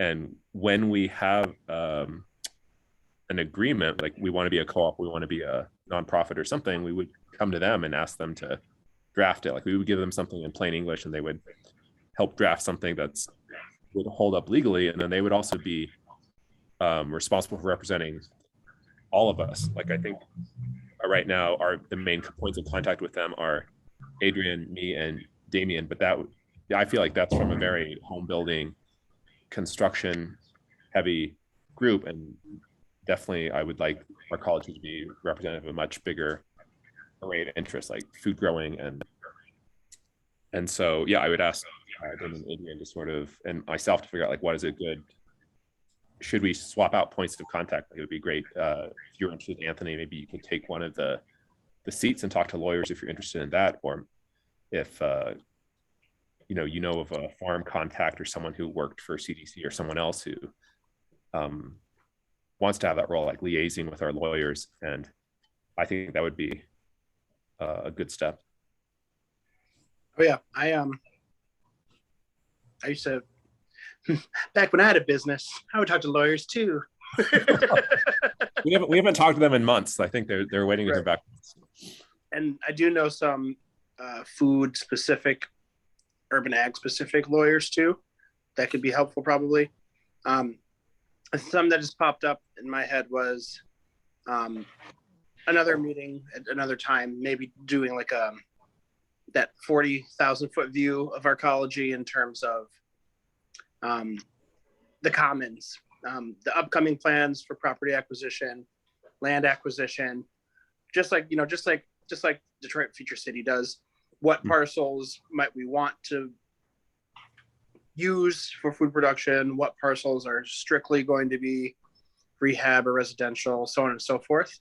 And I think that understanding things from that point would make it a lot easier to kind of focus the community partners and resources around those things. Like if there's plans to get more land in the auction, for instance. Yes. Scoping the land out, what areas, because especially if it's something that's almost a done deal, even if it's not, if it's relatively vacant, we could still go and at least do soil testing. And kind of narrow or weed down parcels. Like this one will be good for this. This one's great for housing because the soil's not good or it needs to be repaired. Those types of things too will be important to keep track of as we make this plan. Yeah, that's a good point. There are probably a lot of Superfund sites that have toxic materials in the soil or were demolished incorrectly.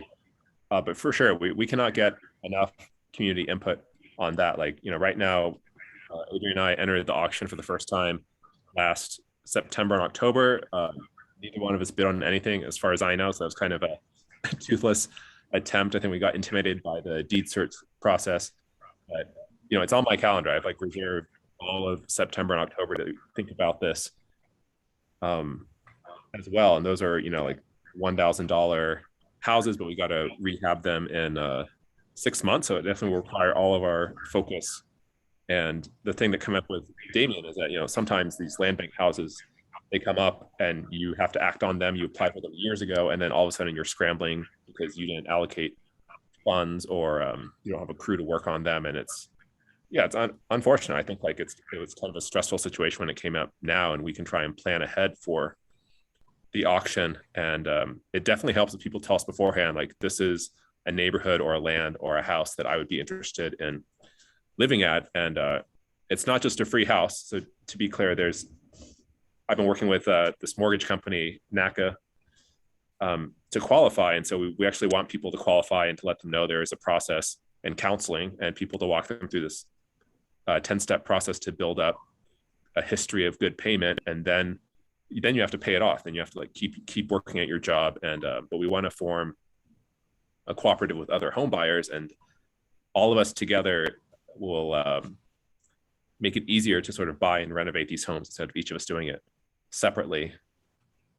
Yeah, I could talk about this for hours. It's kind of what I've been thinking about because I don't know gardening, but that's the plan, is that anyone who wants to be a first-time homeowner, we can do it together. We can negotiate better prices. We can hire contractors to sort of work on all of our houses together. That's the goal, the long-term plan. Okay. So is our new builds off the planning now? Well, no. I mean, we have a plan review in the city in process. We haven't responded to them in a while. And we have a deposit down on an A-frame, which I still want to get built as soon as we have land. And that's something that, this is definitely the beginning of a conversation. We can talk about it more, but anyone who already has land and would like to transfer it or sell it to the collective, either at market value or below market value or some other predetermined price, these new constructions can happen. I do want us to focus. So I think right now, if we have food production and we are renovating houses, I want to make progress on I would like us to choose to focus on a few areas and do them well.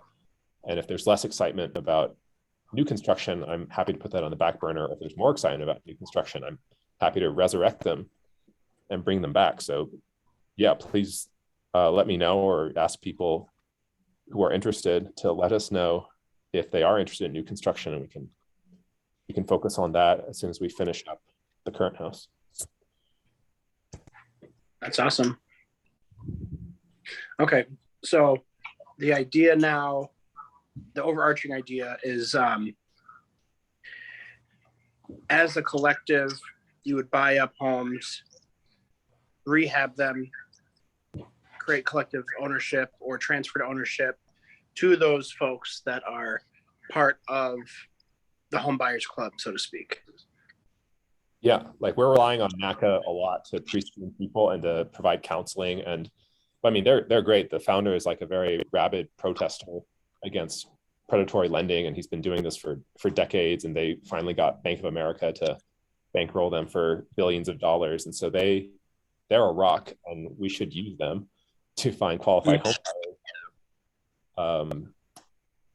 And then they handle everything. Like, you talk to their counselors, you take out the loan, you have to pay them. If you're behind on your payments, they'll help you get back on track. I don't want to start a mortgage company, so I think that's why I want to partner with them. And so it'll be hard work. I'm going through the process right now. I'm like in step one to get a better idea of what's involved. But I think the goal is this information. I think most people just don't know how to qualify for a mortgage, or how they would ever pay for a home. And it's not out of reach. I mean, most of the mortgages are for $60,000. Like, you buy a $5,000 land bank house, and then you spend $5,000 renovating it, and they have in-home contractors. Like, I think help you with inspections, and they do a lot of the things that we don't have to do ourselves. That's awesome. That's amazing. Yeah. I'm gonna get going. I'm gonna shut it down over here, but I'm coming back your way, Tony. Yeah, I'm gonna too, but this is You gotta great. go, Paul. That's fine. But if you want to still chat, I'm here.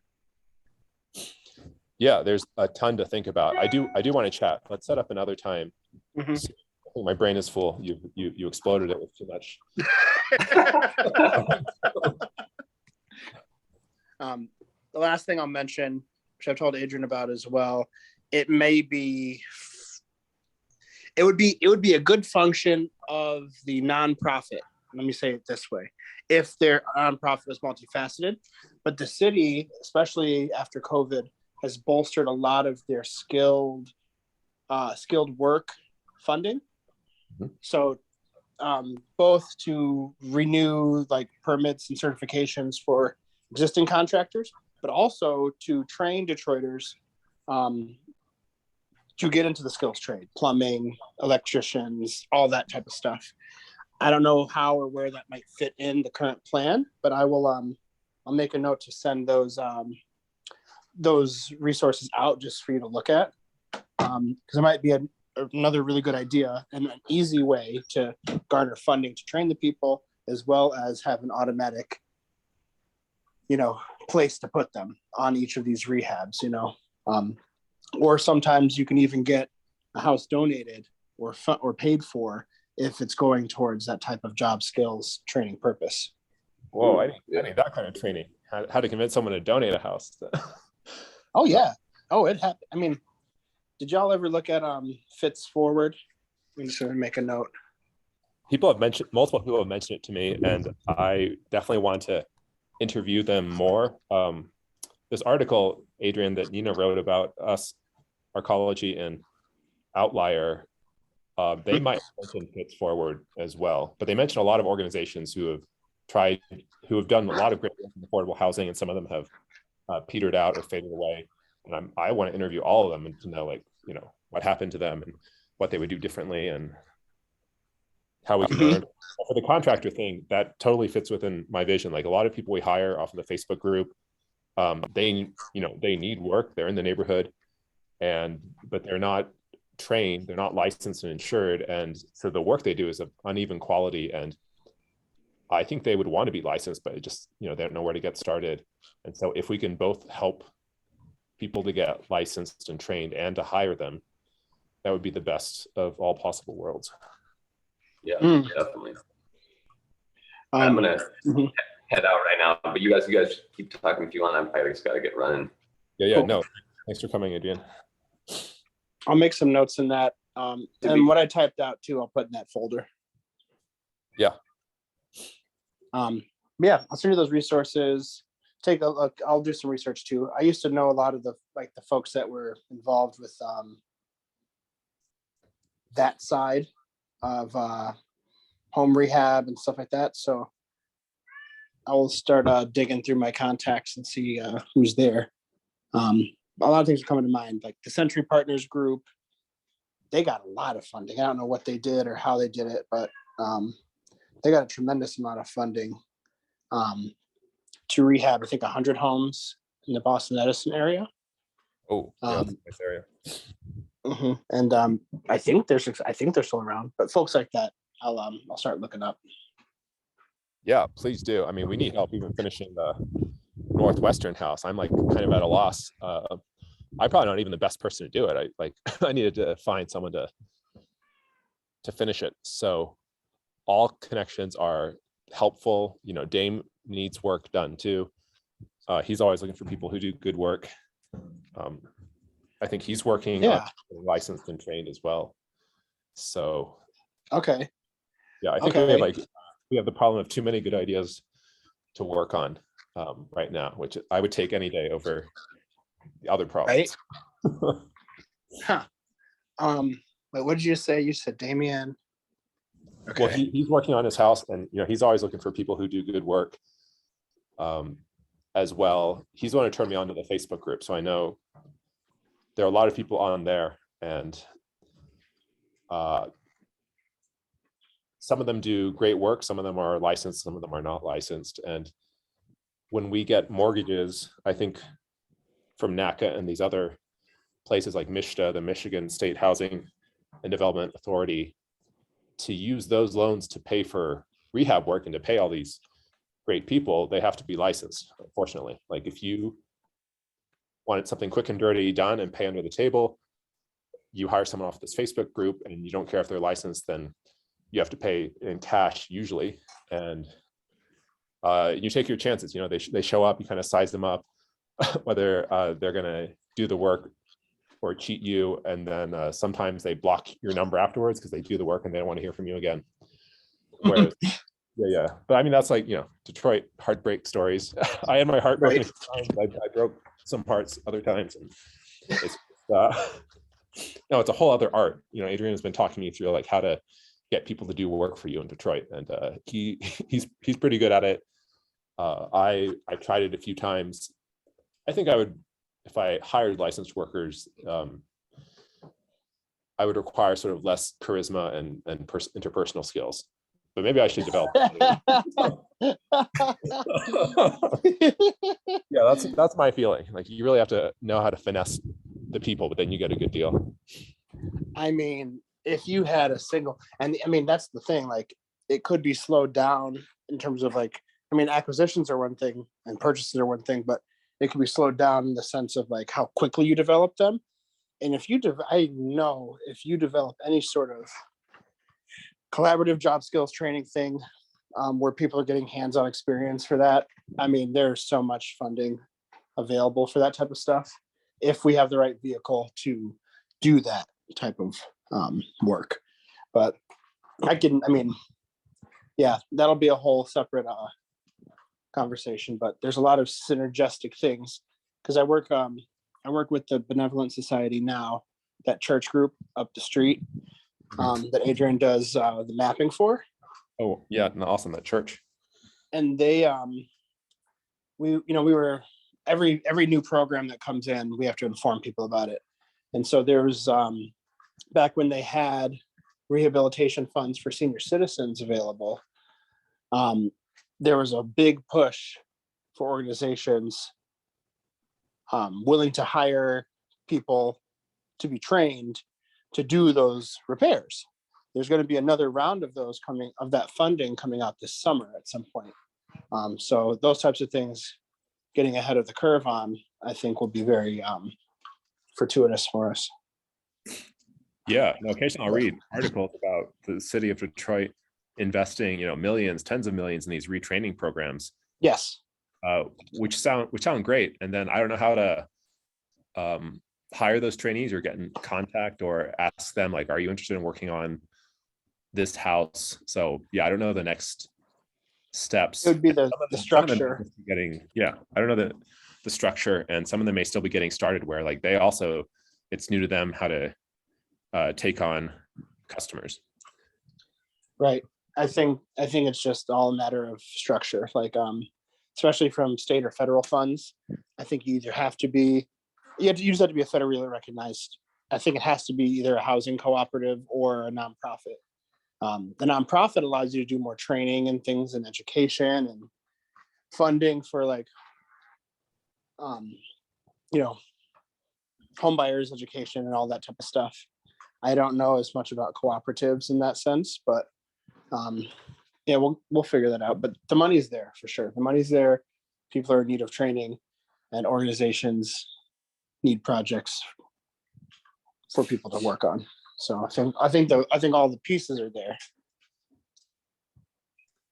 Yeah, I think it seems like a lot of it is organization, like both Yes.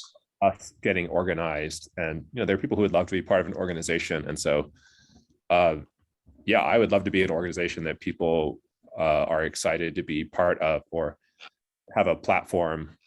Like if you just want to show up and say like, I just want to have a name, I want to say I'm part of this group, I want to be able to see that like, we're legit and we will use the money well, then maybe that's probably maybe the first step. Mm-hmm. I took some notes there. I'll send everyone the list of those programs, and I'll start looking for the contacts that were doing cooperative housing and funding for those programs, and see what we come up with.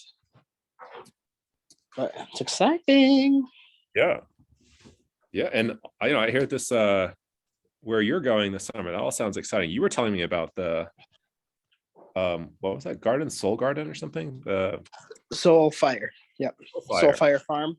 I think you showed me their Instagram account or something, but it looked, Yes, they are phenomenal. I'm making a whole separate folder of their stuff in this folder because they've been successful in doing the equity work and the groundwork of documenting what procedures and methods have worked for their group. So they're amazing. I like everything they do. They're really above board in all of their advancements on agriculture, specifically. But yeah, I got offered a gig working with Randall to do catering for our friend Doreen's exhibit at the new museum. Oh, Randall, nice. Yep. And a gig. So I'll be Jacob, aka Jacob, will so I'll be catering for her whole install process, her staff, her team, and they also have a garden that they want to form and get started.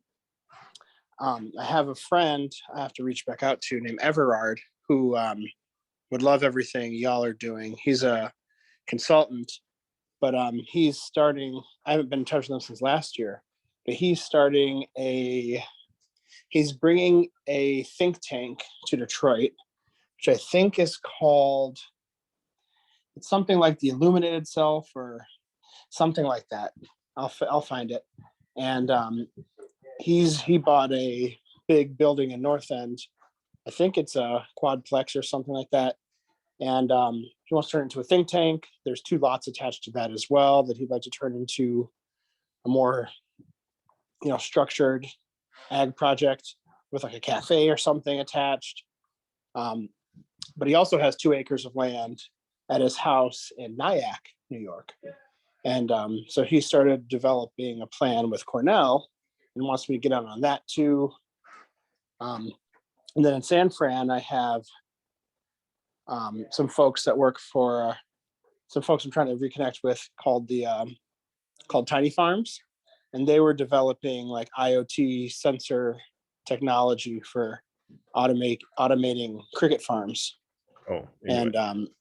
yep, I want to check out their operation too, and kind of with some growers back in Oakland that I met years ago. So I'm trying to start basically exactly what we're talking about, the type of collective that just fits into other pre-existing groups that are already doing the work.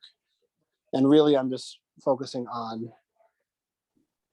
the aggregation of material, the processing and the supply chain around getting those things to market, whether it's like a subscription box or what have you. But again, like the educational component is so hefty that there has to be some other way of funding that base work, because the base work is always missed in a traditional business structure in terms of education,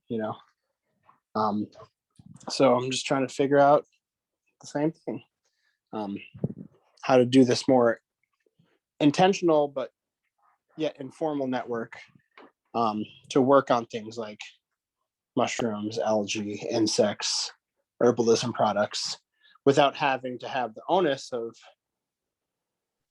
owning a multi-acre property or something.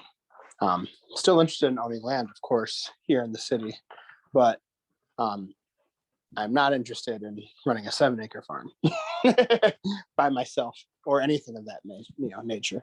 There's so much happening already. I'd rather just build and leverage than start something new. Yeah, that all sounds really exciting. And I think it'll take time for us to figure out like what is our useful, what we're good at and what we can usefully bring to these other organizations. Because, we can't do very much on our own. And we want to honor, people have been working on this stuff forever. So as the new kids on the block, I don't want to be disrespectful and assume that like no one has tried to do any of these things before. But there might be things that we could help do better together.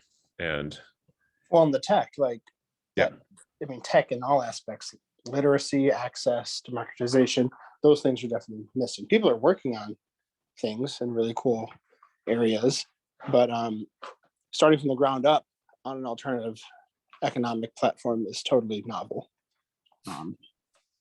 and important. So yeah, it's good stuff. That is like, we gotta let them know I can't be as available. Still want to be involved, but let's start planning now before like, hey, I'm in Bahrain. I would be surprised. Whatever. You've been kidnapped and need to be bailed out of a Qatar. But no, we'll miss you. We definitely want to have a place for you to come back to, but ideally like a framework that you can pick up and put down when you need to, and travel the world too. Right. And really, my goal this year was to go on a learning journey, really. Kind of similar to what you're doing. Like, I want to learn different forms of agriculture. I want to learn more about cooking. I want to learn more about a lot of different things. And see people I haven't seen in a while things are getting crazy in the world. But anyway, I'd love to set up another time too, and keep it rolling, because I can feel it. Like the energy here it's good. Things are moving again. People are thawing again. Not just the winter, but the COVID stuff too. And people are making moves. And so it's time I finally feel like I can get up and like do stuff again and not feel so bogged. So. Yeah. Well, I'm gonna chop some wood because I think it's still kind of cold around here. It's a freeze. Yeah, but it was good talking to you, and I know, I miss you. Yeah, I miss living with all of you too. So I'll be back. Hopefully, I'll see you in May. I hope to be back like May 2nd, May 3rd. Cool. Oh, last thing. Yeah. What's the whole May 1st thing? Is the house being renovated at that point, or why is everyone got to be out of your place? I just chose a date so that if we did find contractors to work on the house, everyone would be out, so there wouldn't be like distraction. Because Gotcha. I tried demolishing the house and I created a bunch of dust and it made it difficult for me to breathe, and I was miserable for that time. And I think other people were not great. Like, you probably saw Hannah trying to shower over at your place, and so I would never do it again. If you have no choice, then I would say sure, renovate underneath you, but we're not in that. Yeah, we're not at that point. So I wouldn't do it again to people I liked or wanted to continue being friends with. Mm-hmm. Yeah, so that's all. And again, it's negotiable, but that was my plan with the house, and I definitely want to bring more people on board to think, what should we do with this house? Do we want to sell it? Who do we want to sell it to? How much? What work needs to be done? What work do we want to do ourselves? But to have it, I think, is a comfort. It's better than not having it. It's a Yeah, don't sell it so quick. Really, think of the full options first. It's in a good location. It's got good bones. Like, you've already done a lot of work on it. I think it's better to have one and not need one than the other way around. A house. Yeah. I agree. I think I made promises to Adrian that we would sell it. He was very eager about that, and I don't want to. I hate disappointing, but if he were open to, I think he just wants to see some progress made, and if the organization will help maintain it, like it could be the grow house, it could be where the farmers live, because there's some plots of land around here, and what Kareem was saying is correct. Like, sometimes you're not in the mood for 50 farmers to be cleaning vegetables in your kitchen when you come home, unless the point of the house is for cleaning vegetables. So that's definitely a possibility. That would make me really happy if that were like a grower's habitat of some kind that they really felt ownership over.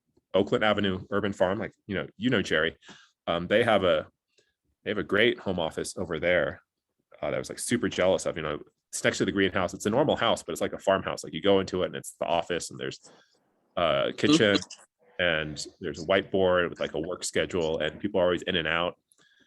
And I would love to, not have something like that. We could be part of them as well, but it definitely seemed like a place where the neighborhood could come and pick vegetables and work whatever hours they had available to work. Yeah, no, I would love that for the neighborhood we're in. And you've made Hanover, like that's very close to being a place that people just like walk up and pick vegetables. And it's very close. It is. I mean, I did that in the growing season. In the summer and the fall, I would come by and pick stuff. I would let people know I was coming. I wouldn't just like, walk by and start picking. It's all possible. I think we just gotta. I think we're on the right track. Anyway, I sliced it, whether I was here or not, I knew that this was going to be the year where we actually have to make some bigger decisions in terms of where this is going. So I'm excited. Yeah. Well, all right. I'll see you next time, or we can set up another time to talk more about the specifics, but I'll come up with a proposal for the Dow funding. I've been excited about that for a while. And when are you leaving, by the way?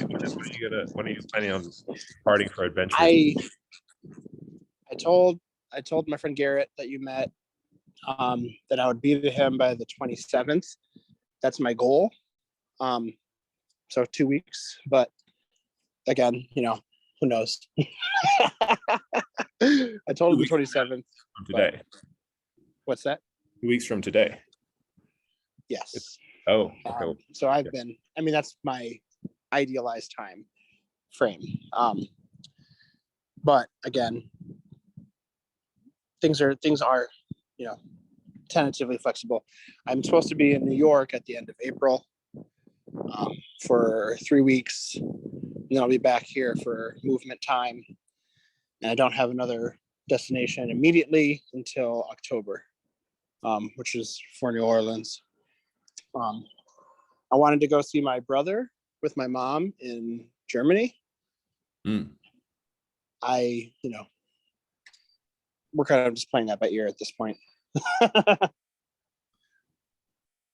Yeah. But That was- ideally, what's that? Oh yeah, no, that gives me a good idea in my mind about the timeline, and we may need to do most of this remotely, which I think will be okay. Right. I mean, and I'm like I said, I'm still dedicated to at least doing like the spring prep.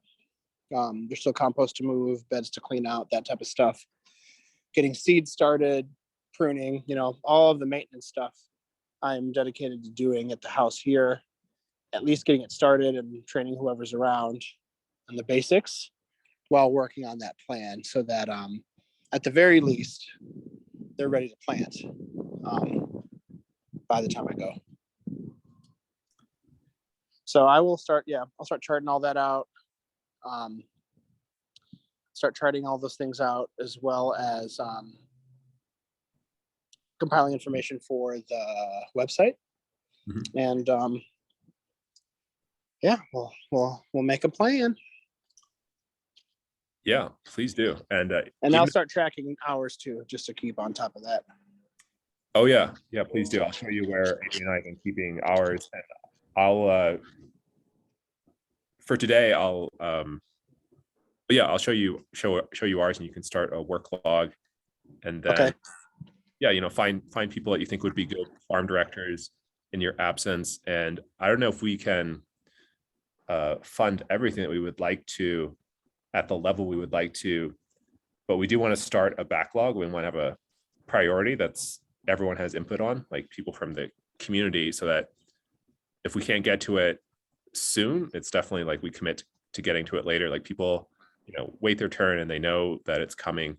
I think that would still be better to have like a budget roadmap, something like that, where people know they're committed, and the money hasn't come in yet, but when it does, we as a community have committed to doing these things this year. Right. Yeah, he's about to roll. Yeah. Yes. So So, Paul, I'm just I'm keeping back. it warm until you got back. But yeah, no, it just doesn't get away from me. Okay, I'm gonna chop wood. It's great seeing you guys. All right. I'll give you a goodbye. All right, peace out, Paul. See you.